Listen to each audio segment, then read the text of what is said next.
Subscribe करें और bell दबाएं ताकि कोई खबर रह न जाए।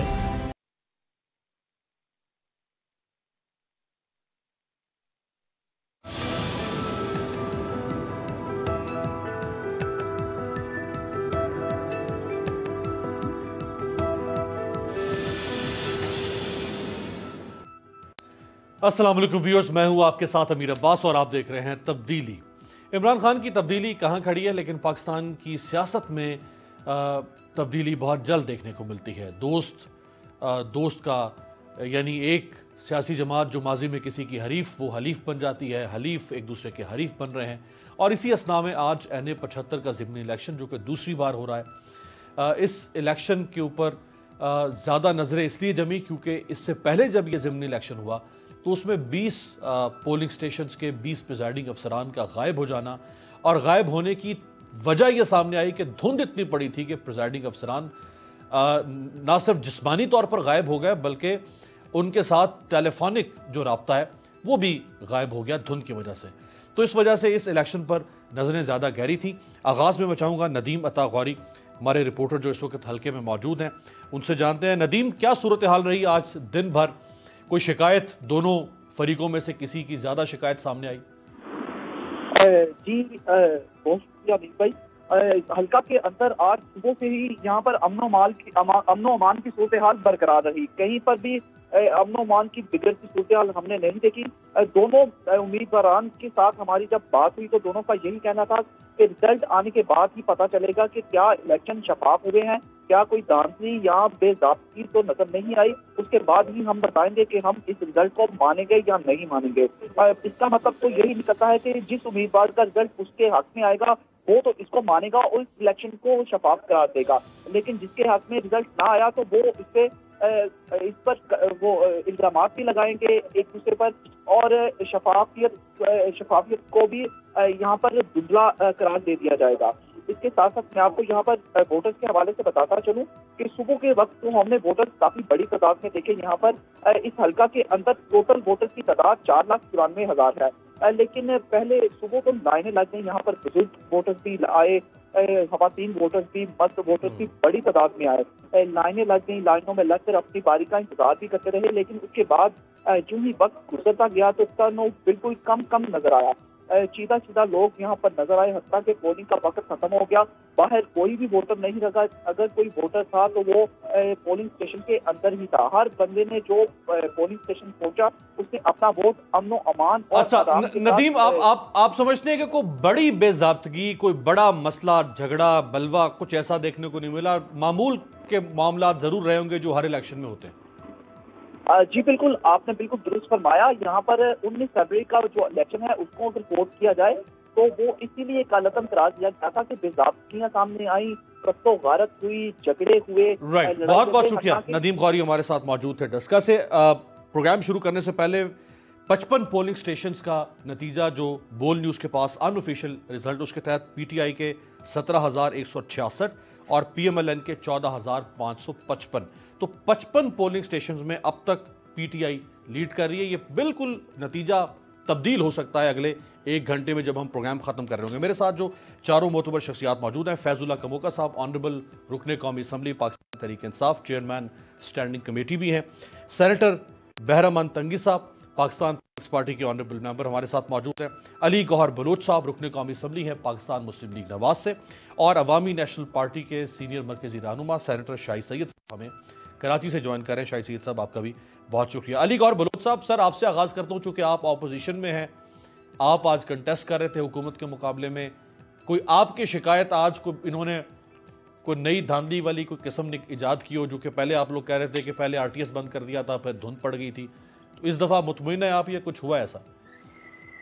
तो बिस्मिल्लाहिर्रहमानिर्रहीम। देखिए, मुझे गुजारिश है कि जो हमने निशानदेही की और हमारे उस मौक़िफ़ की तारीफ जो है वो इलेक्शन कमीशन ऑफ पाकिस्तान ने भी की कि जो PTI है ये वोट होती है और डब्बा होती है, और ये तो पाकिस्तान की तमाम धांधलियों का रिकॉर्ड इन्होंने तोड़ा। जो दस्ता में जो इन्होंने धांधली का और वोट खेती का जो बाजार गर्म किया, तो पूरे पाकिस्तान ने देखा, पूरे पाकिस्तान की मीडिया और देखा पूरे पाकिस्तान के मीडिया, इलेक्ट्रॉनिक मीडिया और सोशल मीडिया पर, और उसके बाद जो इलेक्शन कमीशन ने फैसला सुनाया,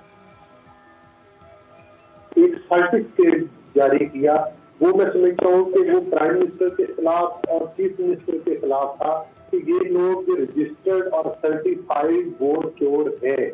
और क्या ही नतीजा था कि आज का दोबारा ये इलेक्शन हुआ, और जो अभी तक मेरे पास नतायज आए हैं हमारी पार्टी की तरफ से आ रहे हैं और उधर से आ रहे हैं, उसके मुताबिक तकरीबन 7,000 वोट से नौशीन साहिबा मुस्लिम लीग नून की बात है वो आगे है, और ये नतायज कुछ देर तक हतमी आप तक भी पहुंच जाएंगे। बाकी गुजारिश ये है कि आपने देखा कि जिस तरह से दस्ता के इलेक्शन में धांधली की गई और जिस चीज की हमने निशानदेही की, और जिस तरह से आप भी जिक्र कर रहे थे कि वो जो प्रिजाइडिंग ऑफिसर थे उनकी की गई थी, तो वो एक ही जगह पर थे। अभी तक तो फिलहाल उस किस्म की धांधली तो नहीं हुई, लेकिन उसमें जाहिर है कि मतलब है कि सुप्रीम कोर्ट का फैसला था, इलेक्शन कमीशन ने तहफ़्फ़ुज़ात का इज़हार किया और एक चार्जशीट हमारे अलावा उस वक्त इलेक्शन कमीशन ने भी जारी की। सही है। और हम तवक्को करते हैं कि अगर, और इंशाअल्लाह ताला मुस्लिम लीग नून आज जरूर इलेक्शन जीतेगी। आज आप देख लें कि एक तरफ मियां नवाज शरीफ साहब का बयानिया है और एक तरफ ये वोट चोर जो है, मतलब जो कि बार बार इलेक्शन चुराने के लिए, सिर्फ दस्ता के इलेक्शन नहीं, आपने वजीराबाद के इलेक्शन में देखा, आपने मुशहरा में इनके घर के अंदर जो इलेक्शन हुआ उधर देखा।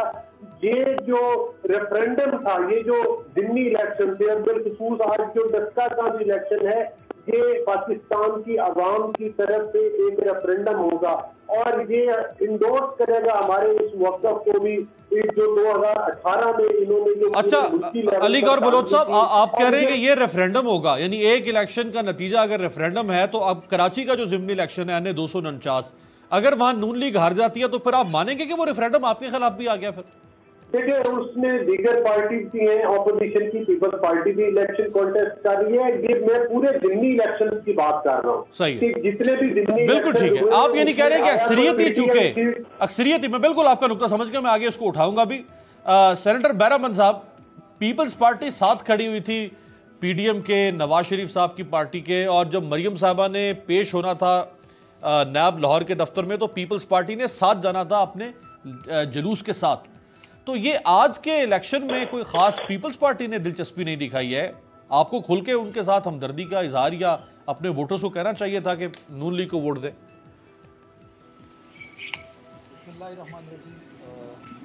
Thank you so much.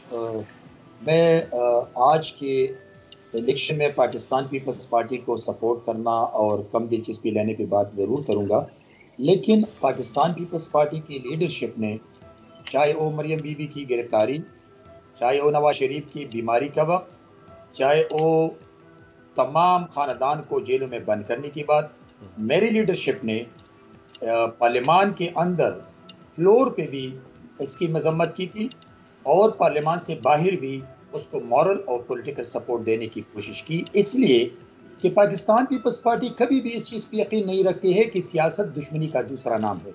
सियासत में इख्तिलाफ राय ज़रूर है, लेकिन हमने हमेशा, चाहे वो शहीद जुल्फ़िकार अली भुट्टो साहब का वक्त था, चाहे शहीद बीबी का वक्त था, या 2008 के इलेक्शन में जनाब आसिफ अली ज़रदारी साहब ने अपनी तमाम जुल्म ज़्यादती को माफ़ करके नून ग्रुप को वेलकम किया था कि आइए हम सब मिल के इस मुल्क को मुश्किलात से निकालें। आज भी पाकिस्तान पीपल्स पार्टी के वर्करों को ये हिदायत थी कि आप नून ग्रुप को सपोर्ट करें, इसलिए कि दो आप कंपेरिजन आप करेंगे कि एक तरफ नून ग्रुप है और दूसरी तरफ सेलेक्टेड प्राइम मिनिस्टर और उसकी नालायक टीम है। तो मैं समझता हूं कि नालायक टीम अगर जीत जाती है तो फिर भी पाकिस्तान के अवाम पर ये जो जुल्म और ज्यादती के पहाड़ गिरे हैं इसमें इजाफा होगा। तो मैं समझता हूं कि पाकिस्तान पीपल्स पार्टी पाकिस्तान। कमोका साहब, सर दोबारा से कनेक्ट करें जी, तंगी साहब के मेरे ख्याल सिग्नल ड्रॉप हो रहे हैं उनके स्काइप के। कमोका साहब, सर ये जो 19 फरवरी का ज़िमनी इलेक्शन था, उस इलेक्शन के बाद अगर हुकूमत पर जो इल्ज़ाम लगा कि वो 20 प्रिजाइडिंग अफसरान को आपने गायब कर दिया, और इतनी धुन तो नहीं थी कि वो बिल्कुल 12 घंटे तक राब्ते से ही आउट हो गए थे, अगर आपकी हुकूमत ने उसकी तहकीकात की होती अपने तौर पर, इलेक्शन कमीशन अपने तौर पर करता, अगर आपकी हुकूमत ने की होती, तो आज कम से कम आप बेल आउट होते उसमें से और हमदर्दी का वोट आपको मिलता कि जी हम पर इल्ज़ाम जो लगा था वो गलत था और हमने तो फिर उसकी इन्वेस्टिगेशन करवाई? देखिए अमीर भाई, करने को तो बहुत सारी बातें हमारे पास भी हैं, लेकिन हम सरे तस्लीम खम करते हैं। अदलिया का एक फैसला आ गया, उसके बाद मैं नहीं समझता कि कोई गुंजाइश रह जाती है।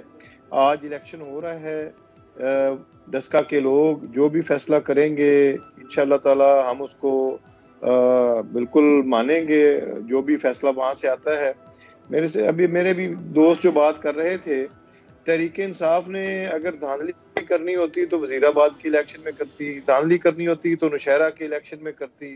तो ऐसा कुछ भी नहीं है। ये सारी जो जितनी भी गुफ्तगू फरमा रहे थे, मैं तो अली गौहर बलोच जैसी मेरे भाई हैं, फैसलाबाद से MNA हैं, वो जुबान इस्तेमाल नहीं करूँगा।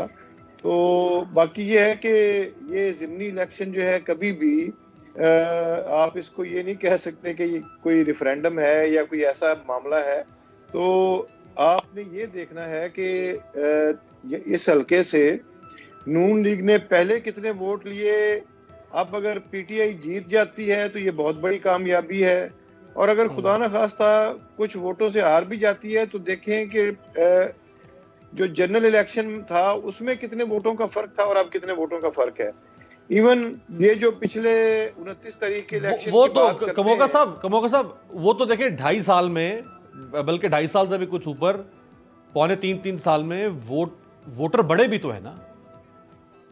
नहीं, वोटर बड़े हैं, मैं तो परसेंटेज की बात कर रहा हूँ ना, कि फर्ज किया हमारे जो कैंडिडेट हैं उनको परसेंटेज में अगर जनरल इलेक्शन में से 40% वोट मिले थे और नून लीग को 60% मिले थे, और अब अगर हम 48 पे जाते हैं या 52 पे उनके वोट होते हैं, तो ये भी मैं समझता हूँ पाकिस्तान तहरीक इंसाफ की कामयाबी है ना, लोगों का एतमाद है। यानी सेंट्रल पंजाब और ये वाला खुसूसन जितना भी इलाका है, यहाँ से जनरल इलेक्शन में पाकिस्तान तहरीक इंसाफ को उस तरह से सीटें नहीं मिली थी, और काफी बड़े फर्क के साथ हमारे कैंडिडेट इस सीट से। लेकिन कमोका साहब, फिर मैं आपसे वो सवाल भी कर लूं आपकी इजाजत से जो अली गौहर बलोच साहब ने उठाया। जो बलूचिस्तान का ज़िमनी इलेक्शन आप हार गए, आपकी इत्तेहादी जमात बलूचिस्तान अवामी पार्टी सिटिंग गवर्नमेंट है वहां पे, कराची का ज़िमनी इलेक्शन आप हार जाते हैं, वजीराबाद का ज़िमनी इलेक्शन आप हार जाते हैं, नौशहरा का ज़िमनी इलेक्शन जो कि गढ़ है खटक खानदान का, वो आप हार जाते हैं।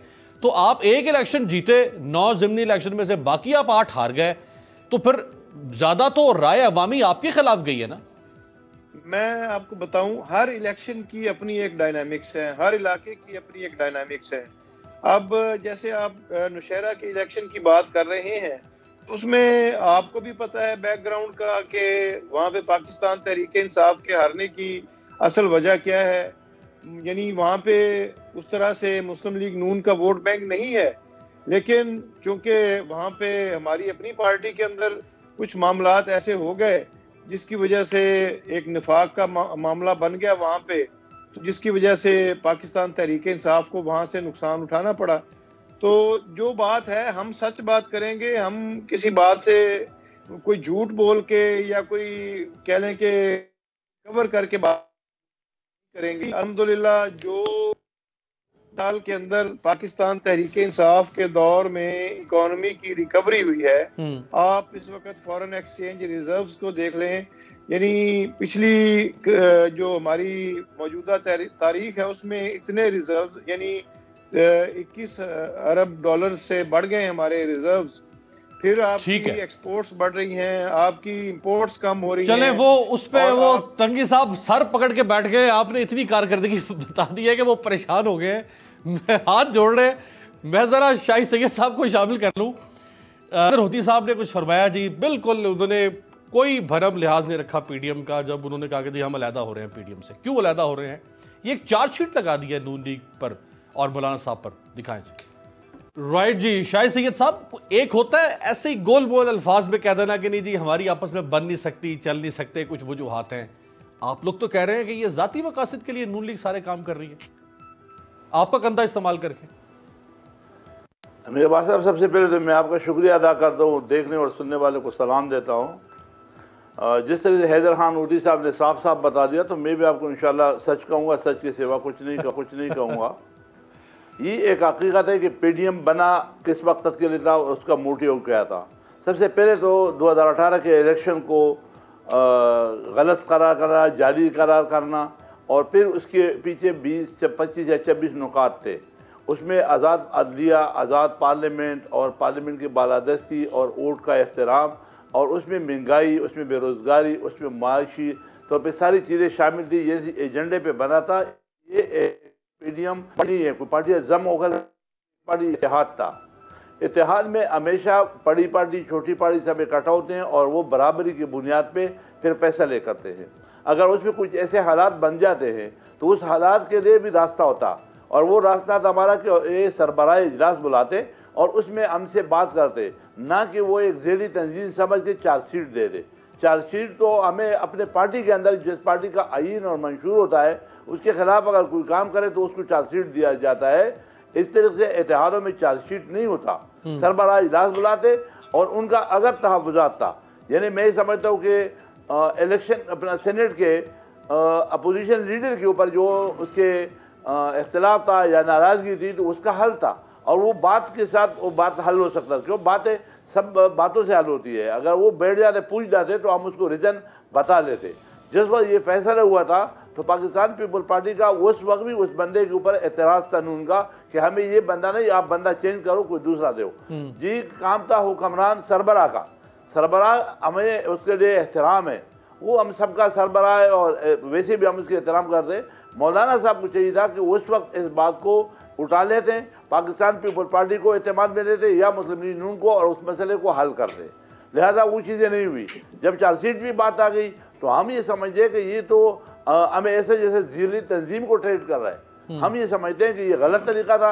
आपको चाहिए था कि सरबराह इजलास बुलाते और उसमें हमसे पूछते, अगर आपके तहफ़्फ़ुज़ात थे तो हमारे भी तहफ़्फ़ुज़ात है। हमारे तहफ़्फ़ुज़ात ये था कि आपने पंजाब में शाहिद सैयद साहब को ले आया, शाहिद सैयद साहब सर कदा कलामी की इजाजत से इत्तेहाद करके ले आया। शाहिद सैयद साहब, यानी कि जब तक आपको नोटिस नहीं भेजा या आपसे एक्सप्लेनेशन नहीं मांगी मौलाना फजलुर रहमान साहब ने और नून लीग ने, तब तक पीडीएम आपकी नजर में ठीक थी। जैसे ही आपको नोटिस भेजा, कहा कि जवाब दें, आपने कहा कि ये जाती मकासद के लिए कर रहे हैं, ये हमारा कंधा इस्तेमाल कर रहे हैं। तो ये काम तो वो पहले भी कर रहे थे। तो अगर ये गलत कर रहे थे तो आपको पहले ही उसूली मौकिफ लेके इनके खिलाफ खड़ा होना चाहिए था ना। पहले खामोश थे आप। नहीं, इससे इतने भी फैसले हुए वो सरबराह इजलास में होते थे, सारे मशावर से होते थे।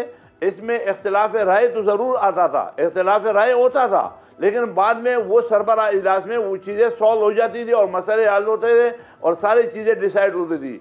कुछ ऐसी चीज़ें आ गई कि फिर उसमें सरबराहों को नहीं बुलाया गया, मशावरत नहीं की गई और शोकाज दिया, तो तब शोकाज उनका राइट हमारे हिसाब से नहीं बनता था। शोकाज वो हमें नहीं दे सकता है। हम आजाद 100 साल तारीख रखने वाली पार्टी है। सर मैं आपकी बात मानता हूँ, सर मैं आपकी बात मानता हूँ कि आप सारे बराबरी के साथ खड़े हुए हैं, कोई छोटी बड़ी पार्टी नहीं, वो आपको शो कॉज नोटिस नहीं दे सकते। अगर उन्होंने आपको दिया तो आपको यह कहना चाहिए था ना कि आप हमें शो कॉज नोटिस क्यों दे रहे हैं, हम आपको जवाब दे नहीं है। आपने ये नहीं कहा, आपने कहा कि आप लोगों ने हाईजैक कर लिया है, आप लोग जाती मकासद के लिए पीडीएम को इस्तेमाल कर रहे हैं, हमारा कंधा इस्तेमाल कर रहे हैं। ये काम तो वो पहले भी कर रहे थे, फिर तो पहले खड़ा होना चाहिए था। नहीं हमने उस नहीं आप फिर दोबारा मैं रिपीट करता हूँ। ये चीजें जब सामने आ गई तो तब हमने ये जवाब में कहा कि ये तो अपने मफाद आपकी मर्जी से चलेगा, आप जो चाहोगे तो वही होगा। ऐसा नहीं होता। इत्तेहादों में मशावरत होती है, मशावरत अगर खत्म करके और फिर आप डिक्टेशन देंगे तो फिर तो इसका मतलब है कि आप हमें घुमाओ, जो आप चाहते हो वही होगा। ऐसा नहीं हो सकता।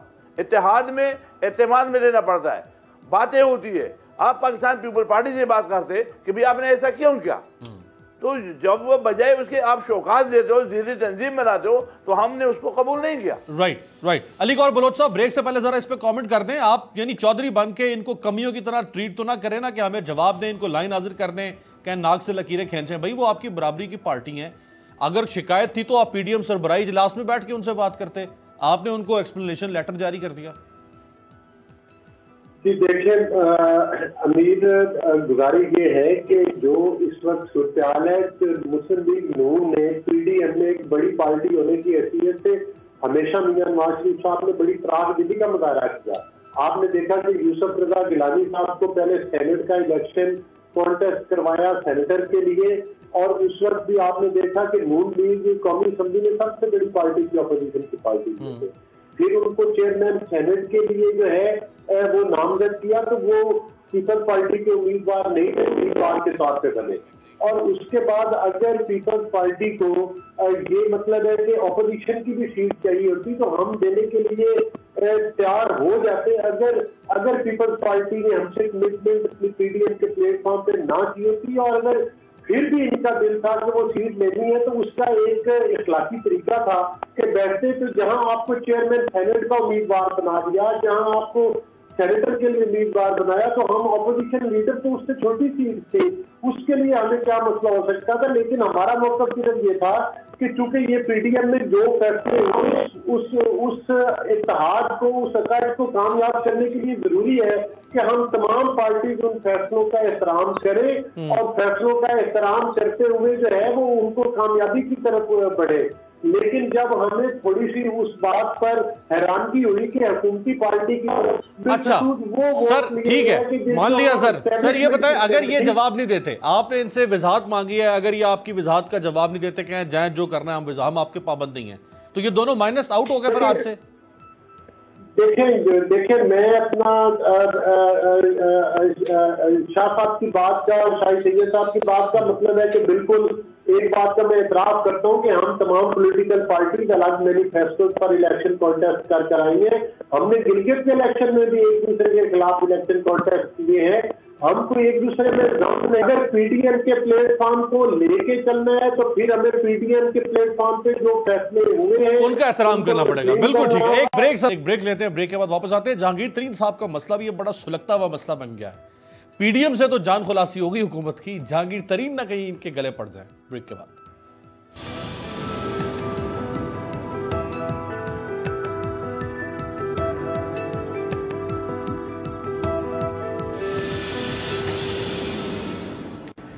बाद खुशामदेद। जहांगीर तरीन साहब इस वक्त एफआईए के रडार पे हैं। केसेस उनके खिलाफ दर्ज हो चुके हुए हैं, संगीन केसेस हैं, मनी लॉन्ड्रिंग, सट्टाबाजी, एक तवील फहरिस्त बनती चली जा रही है।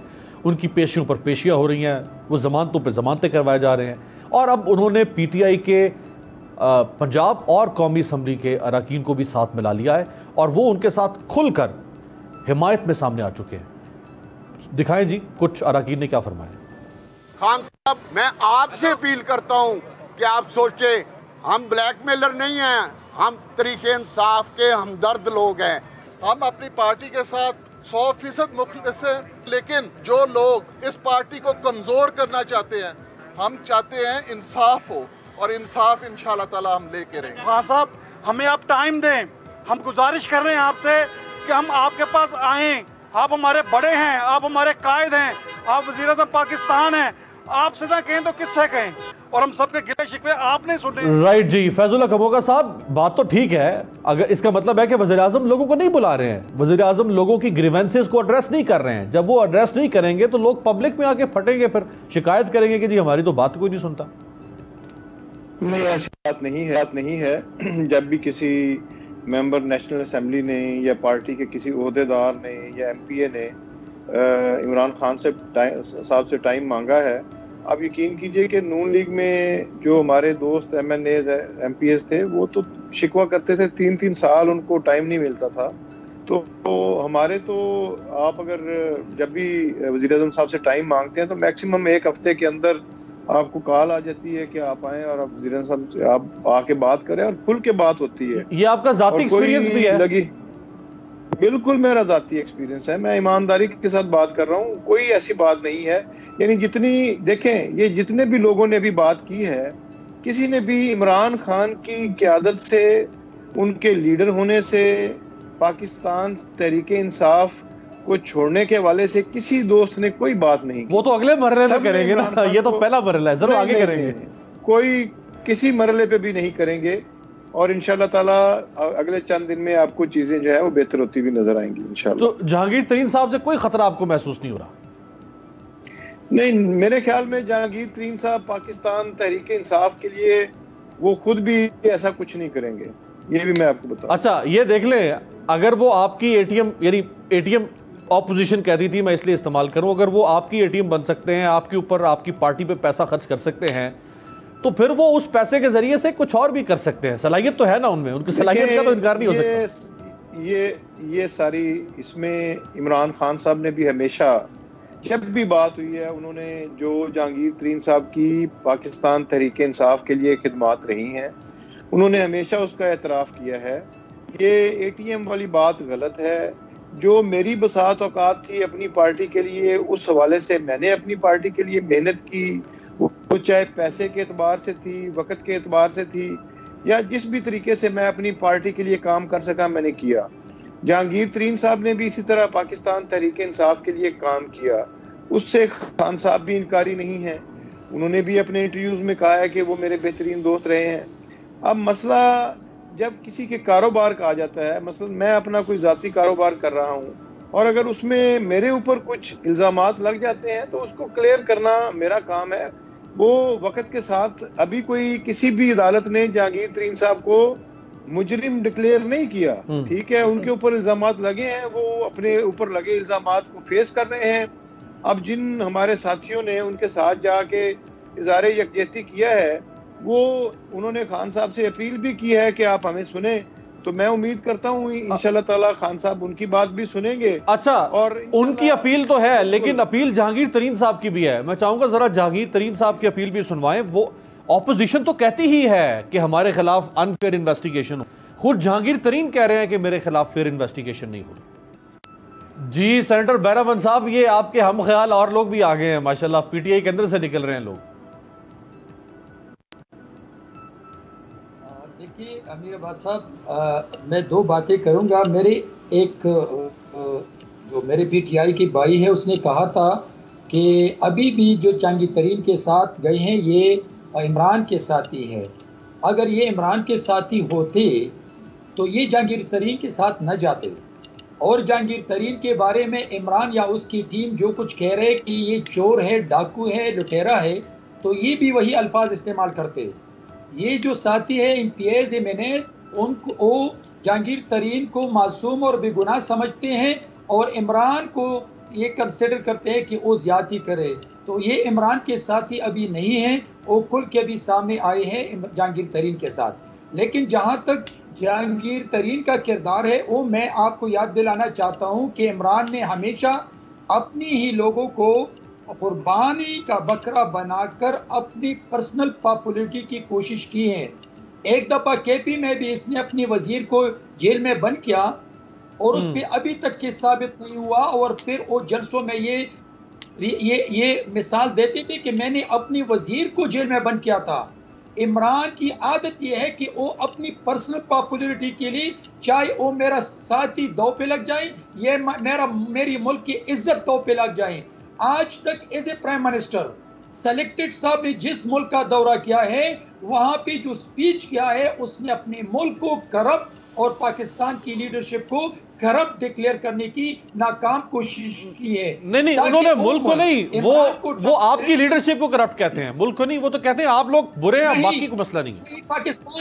पाकिस्तान की तमाम लीडरशिप को करप्ट कहा है, पाकिस्तान की तमाम लीडरशिप को करप्ट कहा है, ताकि वो मुल्क इमरान को ट्रांसपेरेंट कहें और बाकी मुल्क को बेशक बेड़ा गर्क हो जाए, लेकिन इसकी पर्सनल पॉपुलरिटी हो जाए। अभी मैं आता हूं, मेरे भाई ने कहा था कि जब कारोबार की बात हो तो मैं अपने इस भाई से पूछता हूं कि मेडिसिन में कितने अरब रुपए इनके फ्रंटमैनों ने खाए हैं और उसमें कितना हिस्सा निकाला चला गया है।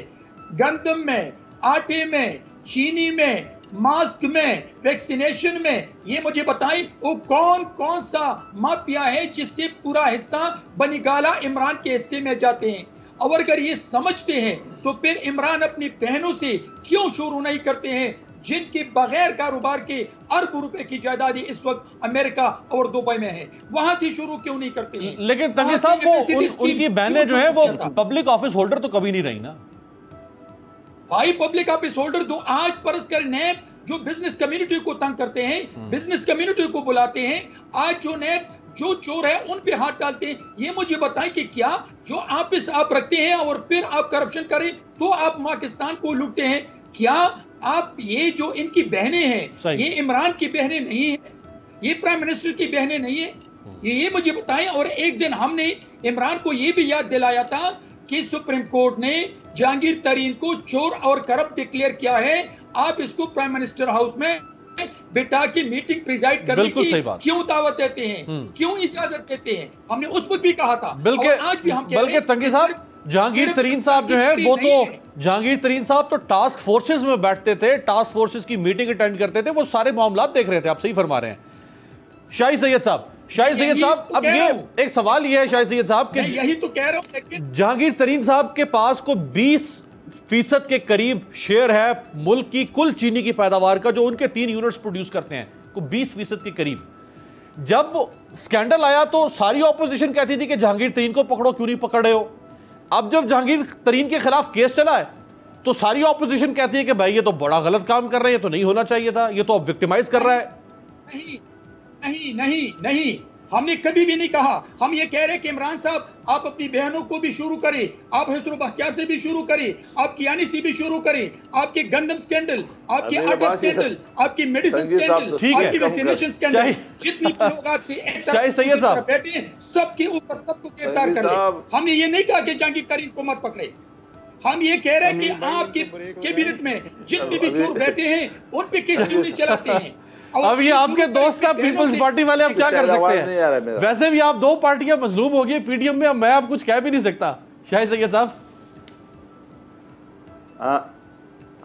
देखो अमीर अब्बास, सबसे बड़ी बात यह है कि अगर आप थोड़ा तारीख में देखें, पिछले औकात में अदालत ने ये रिमार्क्स दिए थे कि मौजूदा जो हुकूमत है ना इनकी काबिलियत है ना इनकी प्लानिंग है।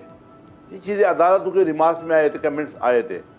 और मैं अभी भी कहता हूँ कि ये 2.5 साल या 3 साल होने को है। अब अगर इस एक ही कहानी पे कि ये चोर है, वो चोर है, प्लाना चोर है, लेकिन सवाल ये उठता है कि चोरों के ज़माने में चीनी 50 रुपये में थी, ईमानदारों के ज़माने में 110 रुपये की हो गई।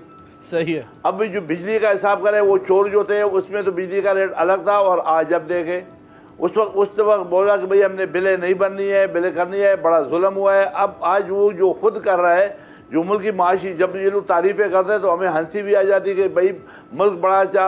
अभी गरीब आवाम को खाने को पड़ी है, इनको खजाने के बढ़ के बाजार में हमारे पास इतना पैसा बढ़ गया, हमारे पास प्लान हुआ।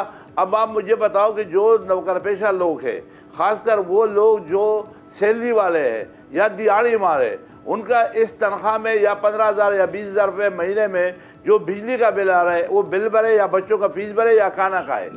असल कहानी है कि महंगाई कहाँ गई और किस वजह। अब अगर ये बोलते हैं कि पिछले चोर थे, गलत थे, तो भाई ठीक है, आपकी बात दुरुस्त, चोर थे, गलत थे, जो भी था, चीनी तो 50 रुपये थे, तुम इससे बड़ा डाकू बन जाओ, लेकिन चीनी को 50-40 रुपये पे वापस ले आओ।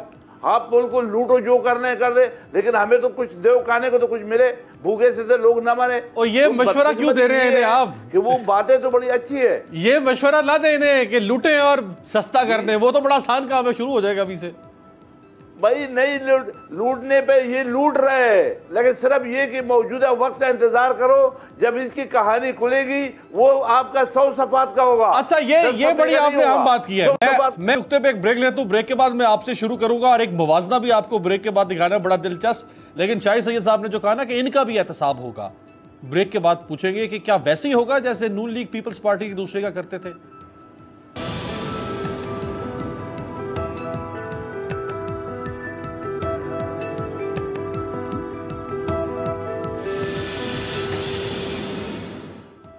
ब्रेक के बाद खुशामदीद। शाहिद सैयद साहब, जिस तरह नून लीग पीपल्स पार्टी ने एक दूसरे का एहतसाब करना था, कभी नहीं किया। फिर इमरान खान साहब ने इन दोनों का एहतसाब करना था, कभी नहीं किया। इमरान खान साहब ने आपकी पार्टी का भी एहतसाब करना था। अमीर हैदर होती को वो इजी लोड चीफ मिनिस्टर कहते थे। 7.5 साल की उनसे उनकी हुकूमत केपीके में उन्होंने कोई एहतसाब नहीं किया। अब आप कह रहे हैं हम सारे इमरान खान का एहतसाब करेंगे, ऐसे ही करेंगे जैसे इमरान खान ने आप लोगों का एहतसाब किया।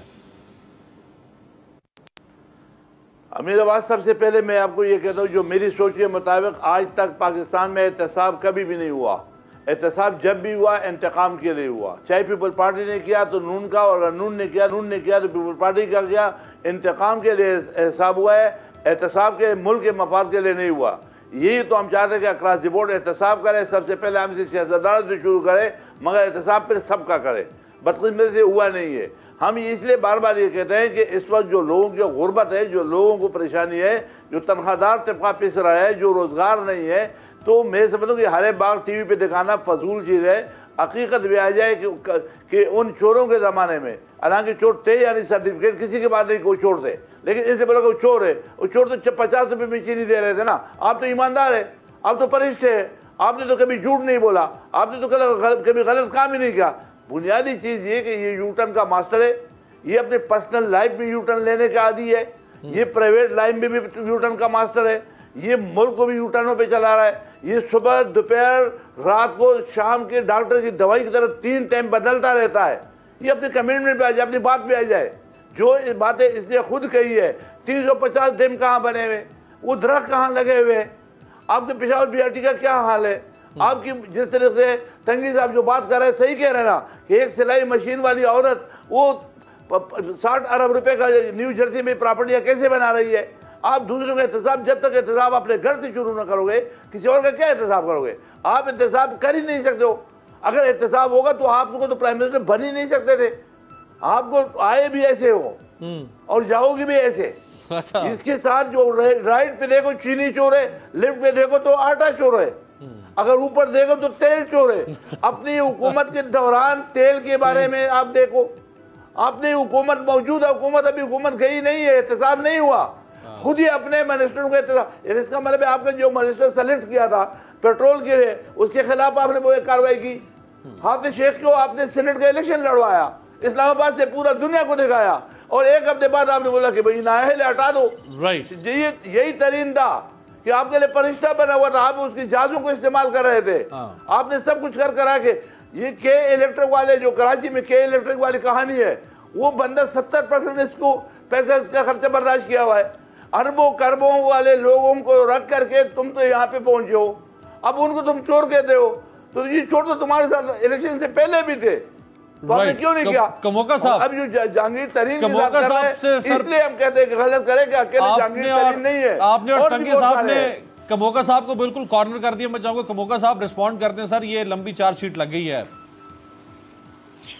सर मैं कमोका साहब शरीफ आदमी है, उसकी बातें अच्छी की, वो मुराद सईद की तरह नहीं है। आप उसको बात चढ़ाओगे और वो जवाब देगा, वो मुराद सही नहीं बनेगा। वो खानदानी आदमी है। कमोका साहब सही बताएगा, सच बताएगा। सच बताए जी कमोका साहब, न करो उससे, सच आना चाहिए सर सामने। सच सुनने की इनमें हिम्मत नहीं होगी और सच बोलने की भी इनमें हिम्मत नहीं है। मेरे भाई हैं, मैं इनकी रिस्पेक्ट करता हूँ, इज्जत करता हूँ। जिन पार्टियों के अंदर ये बैठे हुए हैं, जो कुछ पिछले 30-35 साल में इन दो पार्टियों ने इस मुल्क के साथ किया है, इसकी यकीन मानिए। जो अंग्रेज जो इस मुल्क के ऊपर कब्जा किए हुए थे, जिन्होंने कब्जा किया था इस मुल्क के ऊपर बाहर से आके, उन्होंने इस मुल्क के लोगों के साथ और इस मुल्क के साथ, इस मुल्क के वसाइल के साथ वो हशर नहीं किया जो इन दो पार्टियों ने इन 30-35 सालों में इस मुल्क के साथ किया। अंग्रेज तो यहाँ से यानी वसाइल लूट के लेके जाते रहे, इन्होंने तो इस मुल्क के लोगों के मुंह से आखिरी नवाला तक छीन के वो ये बाहर ले गए। यानी आप इनको अंग्रेजों से भी बदतर कह रहे हैं? जी बिल्कुल, ये उनसे भी। मैं आपको कहता हूँ, यकीन कीजिए कि जो यानी एक ये इन हालात में तो बड़े सगीर को अंग्रेज नहीं छोड़ के गए, जिन हालात में पाकिस्तान को इन हुक्मरानों से हमने टेक ओवर किया है। तहरीक इंसाफ को यानी जो भी इन्होंने काम किए इस मुल्क के अंदर, ये अब कहते हैं कि 2 साल के अंदर हर चीज तब्दील हो जाए। तो मुझे कोई फार्मूला ये बता दे, ये 2 या 3 तारीख बताओ, ये कौन से पार्टी से आया हुआ है? डायरेक्ट आया है किसी और पार्टी से आया हुआ है? 2 साल या 3 साल के अंदर ये मुल्क कैसे तब्दील हो सकता है एकदम से? जो वसाइल हमें दस्तयाब हैं उसके अंदर खान साहब ने बेहतरीन फैसले लिए हैं। अल्हम्दुलिल्लाह हम ये कहते हैं कि हमने पाकिस्तान की इकोनॉमी को जो ऑपरेशन थिएटर से बाहर निकाल के पाकिस्तान की इकोनॉमी को पैरों पे खड़ा किया है। आप इस वक्त, मैंने कहा कि फैसलाबाद से मेरा ताल्लुक है, फैसलाबाद के अंदर कोई मिल, फैक्ट्री, कोई कारखाना इस वक्त बंद नहीं है। फुल कैपेसिटी के ऊपर फैसलाबाद की तमाम इंडस्ट्री चल रही है। देखिए आप जो फरमा रहे हैं उसकी अभी दलील ले लेते हैं ना सर, उसकी दलील ले लेते हैं ये अली गौहर बलोच साहब भी फैसलाबाद से हैं ना, आप भी फैसलाबाद से हैं। अली गौहर बलोच साहब जी सही फरमा रहे हैं कबोका साहब के, इस वक्त फुली ऑपरेशनल है सारी जो मिल्स हैं, पावर लूम सब। मेरे बात गुजारिश ये है कि ये लगता है कि जो मेरा भाई फैजुल्लाह कबोका और इनका प्राइम मिनिस्टर है, ये किसी खिला में रहते हैं।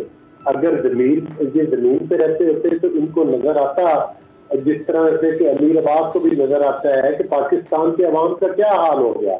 जब इनको पाकिस्तान दिया गया, अमीर अब्बास उस वक्त इनको बताएंगे जीडीपी का ग्रोथ रेट जो था वो कितने पर था, ये 6 से लेके माइनस। उस वक्त इनको बताएं कि 5 यूनिट बिजली के रेट क्या होते थे। उस वक्त इनको बताएं कि जो सब्जियों, गोश्त और अंडों और इन तमाम चीजों की जरूरत की अशाया की कीमतें क्या हुआ करती थी। इनको बताएं कि उस वक्त सुई गैस का जो बिल था, जो रेट था, उसका क्या कीमत होती थी। आज ये वही प्राइम मिनिस्टर है ना जो कहते थे कि अगर मुल्क में महंगाई बढ़े तो समझ लो कि उसका वजीर आज़म करप्ट है, और इनकी उस वक्त की बात को तस्लीम करेंगे आज की।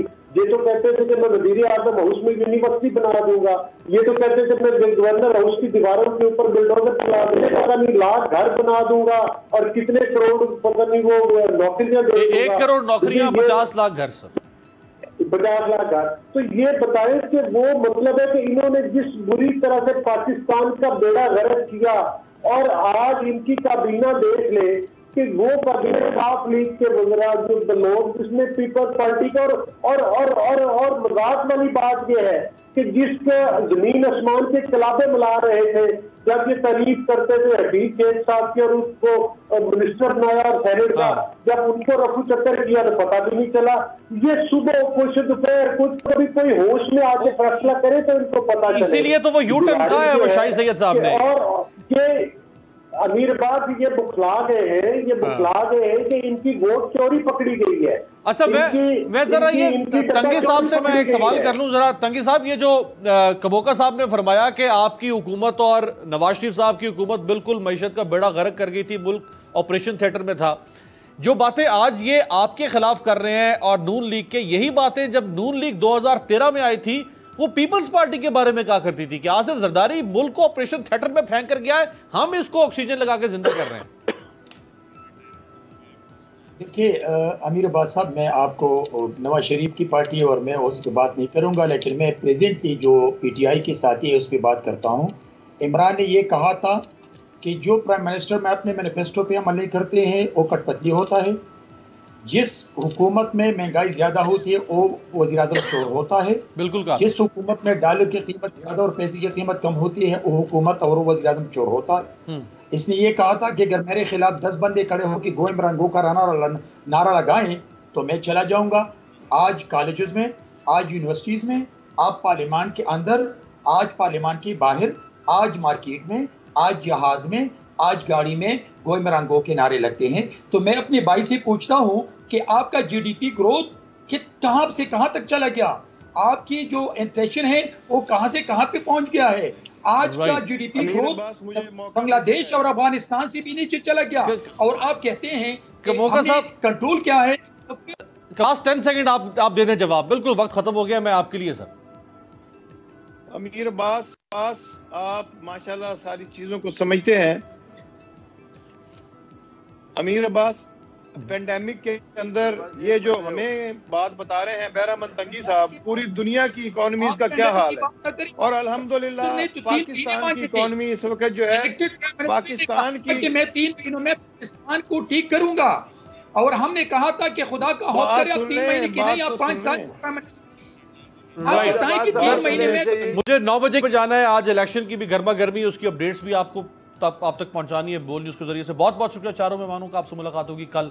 देखते रहेगा तब्दीली।